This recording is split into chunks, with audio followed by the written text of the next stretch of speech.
I think I was like 16, and we were in Venice, California, me and my friends who were skateboarding around, and we saw this art gallery, and my friend said, "Oh, you're an artist, let's go in and check out the art gallery."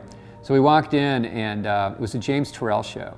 And in this dimly lit gallery, there was this large black rectangle painted on the wall, and we were laughing at it. We were going, "Stupid modern art, how stupid." It's just like, guy paints a black rectangle. And we were being real Philistines about it. So I walked over to it, and I was laughing, and I touched it. Instead of touching this square, my hand went into limitless space. And I realized what I was seeing was completely different from what was there. And I immediately went from laughing at it to going, "Oh, wow." And this idea of the double take, this idea of thinking that you know what's there but not, this idea of looking and looking again, almost like a magic trick, that became very, very central to my work.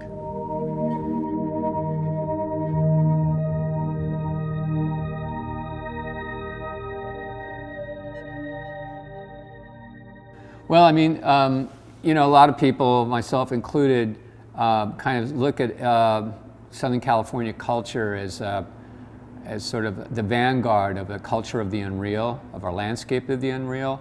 I grew up really close to Disneyland, so every night at 9 o'clock, Tinkerbell would fly across the sky amid the fireworks. And I thought that was normal. I guess I started thinking about using the tropes of like Disneyland and theme parks to talk about a larger culture of escapism. So I started using elements formal elements that I saw in theme parks, and started applying them to art, where the objects I wanted to make, I wanted them to be simultaneously escapist, but also comment on escapism, comment on the mechanics of the escapist experience. You have to understand, at that time, say 1983 or whatever, when I started working in this realm, Ronald Reagan was president, and his election seemed to be an ascendancy of the unreal, and an ascendancy of the unreal that came out of Southern California. That the fact that we had an actor who was portraying a president, and the entire American public, or enough of the American public, had swallowed that. It seemed like that there were political ramifications to that. And I should also go on to say that, when I was in school, the idea of making escapist art was considered the worst thing you could do. Art was supposed to be about truth, and escapism was supposed to be about artificiality, about not truth. But I thought that escapism, actually, the culture that we were creating, this culture had deep ramifications, for the world, and I thought it was really important to look into that. And I was a product of that as well. My perceptions had been altered by this experience, so I wanted to look at that as art. Well, Cubic Sky I made shortly after coming to New York. I started making it in, 86, I think, and I finished it in, I think, 87 or 88.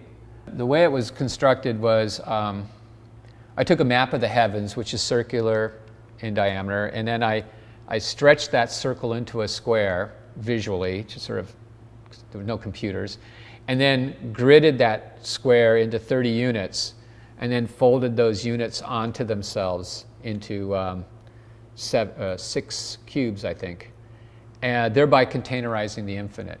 Each facet of Cubic Sky is an actual real facet of the night sky, and I've listed all the quadrants and constellations on the tops of the boxes, so it's actually as real as I could make it. And I was thinking at the time that looking up into the heavens was man's oldest way of turning his back on the world, and I was really interested in creating these installations that commented on escapism while delivering escapist experience.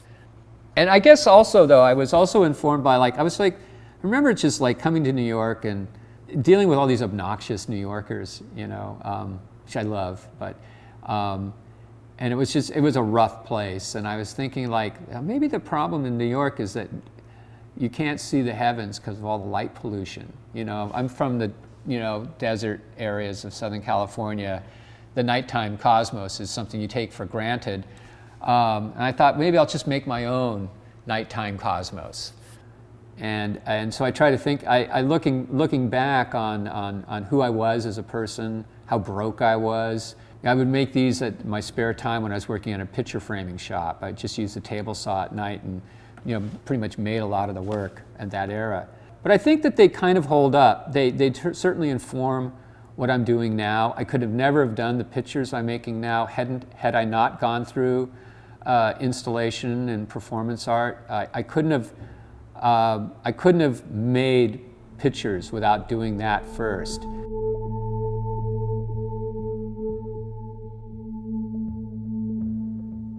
I mean, I had really interesting experiences under LSD, psilocybin, and mescaline, psychedelic drugs, where I really was involved in a kind of multidimensional information, a sea of multidimensional information where my brain was overloaded, overstimulated on a variety of levels. And I would just say I generally take that experience, and it's increasingly becoming part of the work, increasingly part of the formal, at least, construction of the work. I think that there's like a whole bunch of stuff that's related to that experience. This idea of utopianism, like that I really feel like those substances conjure up. This idea of altered reality, altered perception. The hippie dream was coming to an end. It had gone through Altamont and had turned into disco and cocaine. I'm talking about the 70s now. Similarly, modernism was running out of steam and turning into turning into this postmodernist style war. There was just a bunch of rubble of utopianism, right? That I was wading through as a young person, trying to figure out what was worth saving, how to proceed through this desolate landscape of dead ideology.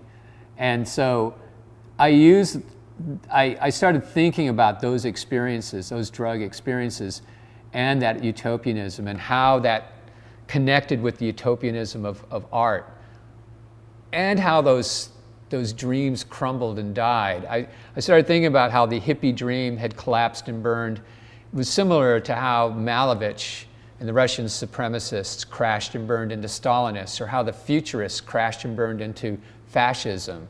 And to me, there was this sort of constant struggle of overturning revolutions and then becoming the ascendant thing, and then you in turn being revolted, having a revolution set against you. It was this churning of history.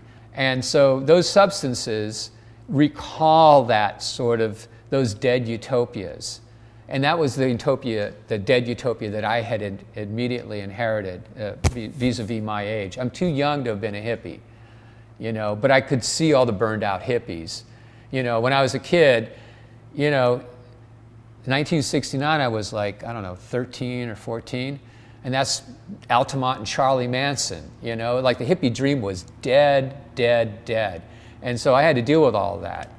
So for me, those substances had both Manson embedded in them and higher altered, Thoreauian, Emersonian transcendentalist consciousness embedded in them. So I took them both and smashed them together.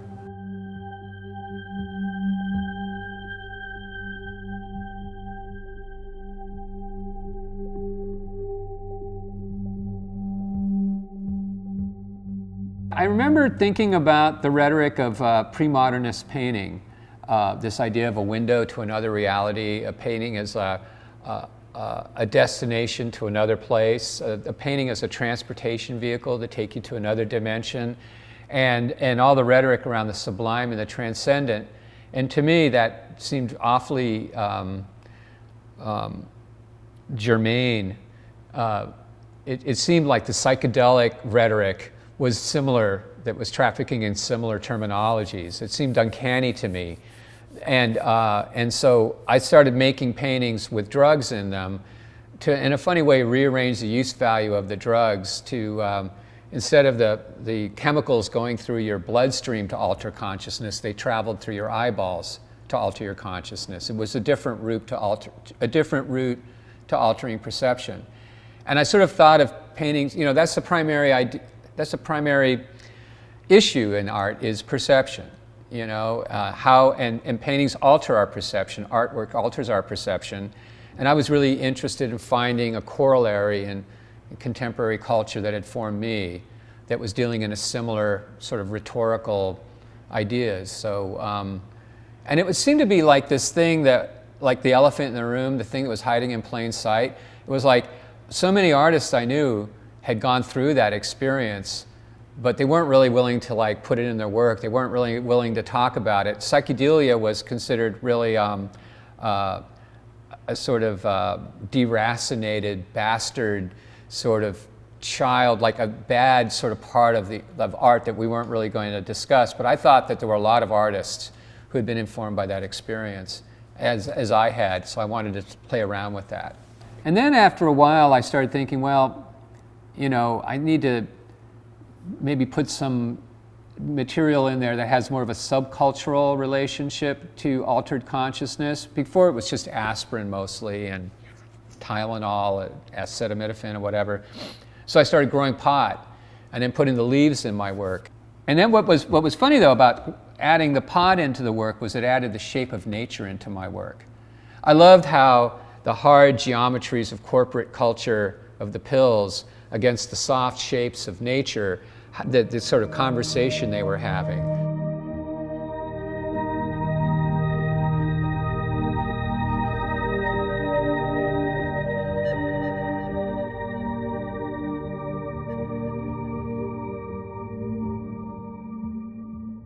For some years now, I've been really interested in this notion of maximalism, this idea of like overloading an image with a lot of different kinds of information, both conceptual and formal. There's also a lot of traditions that battle it out against one another. There's concept battling, say, Renaissance history, battling Rajasthani miniatures and Persian miniatures, you know, battling minimalism, battling narrative figuration, and then history and sociology, and I want the works to be really, really dense, you know, and this idea that you can get lost, that you can. I want the works to have a sense of deep time, that they can be on a wall for a long time and keep offering new ways of being interpreted, right? And I sort of feel that the overloading of information allows the works to sort of hover on a wall for a long time and give up different kinds of information to different kinds of people depending on how they are and what the day's like. And so I'd like to, I'd like them to be expansive in terms of their meaning. The Times has been a really interesting project for me. You know, it's something I've been doing since 2005. I love the fact that I become another editor in that process. You know, something like The Times, supposedly a good or responsible, quote unquote, newspaper, is a completely subjective accounting of the world, right? They have made decisions on what to spotlight and what to ignore. And sometimes they do really terrible, they've made huge, horrible errors, and I get really mad at them, you know? And so I have this love-hate relationship with The Times. Like, I think mostly they're trying, but then they fuck up every now and again, like they run up to the war of Iraq. So part of me has a lot of fun talking back to The Times, but I also love being part of the editor, like being another voice of subjectivity in this paper. It was a picture of Bernie Ebbers being perp-walked after being found guilty of a WorldCom scandal, $10 billion fraud. And he was being perp-walked with his wife out of the courthouse. He had just been found guilty, and he had this completely stricken look on his face.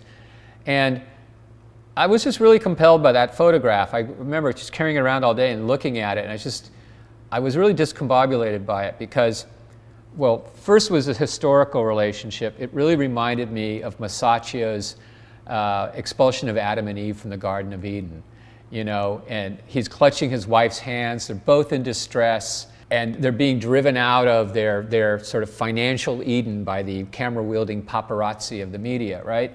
in a funny way, I just sort of related it to like this Old Testament story that was really the basis of our kind of obsession with utopia, this idea of Eden, right, and our separation from the garden, you know. So he's being separated from the garden, he's freaking out. I guess, you know, the fact about the Bernie Ebbers thing was that it was the sort of first shot of it was the first shot in the coming financial crisis.